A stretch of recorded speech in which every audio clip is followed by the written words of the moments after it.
قال له حمادة كويس اني شفتك.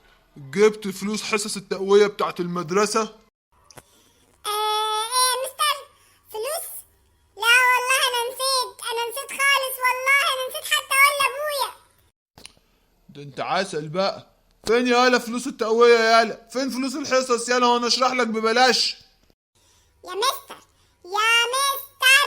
احنا حضرتك المفروض مدرس، يعني هيئتك دي مش هيئة مدرس خالص، يعني ده انت كده لو بتثبتني في الشارع مش هيبقى كده. والله انا مرعوب منك، وبعدين اروح اقول لابويا ايه؟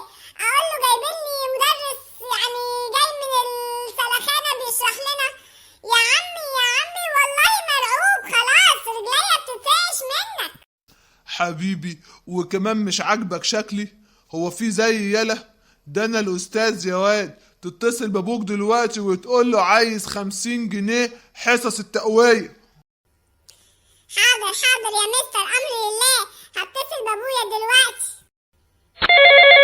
الو يا بابا، المدرس موقفني وعايز فلوس حصص التقوية. الفلوس 100 جنيه، انا عايز 100 جنيه عشان حصص التقوية. قال له انت طلبت من ابوك يالا 100 جنيه ليه؟ ده هم 50 جنيه بس. عادي يا مستر، يعني ايه المشكلة؟ تاخد انت 50 وانا 50، ما انا برضو انت الاستاذ وانا التلميذ ولازم اتعلم منك برضو. شاطر يالا، عجبتني. طب ايه رأيك بقى يا حمادة؟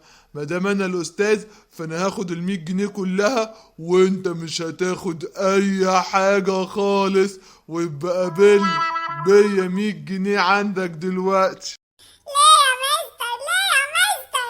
ما يعني انا 50 وانت 50، يا لهوي انا مش عارف انا في مدرسة يعني ولا متثبت في شارع. عشان انا الاستاذ يا حمادة، والاستاذ يعرف اكتر. انت ما شفتش فريد شوقي ولا ايه؟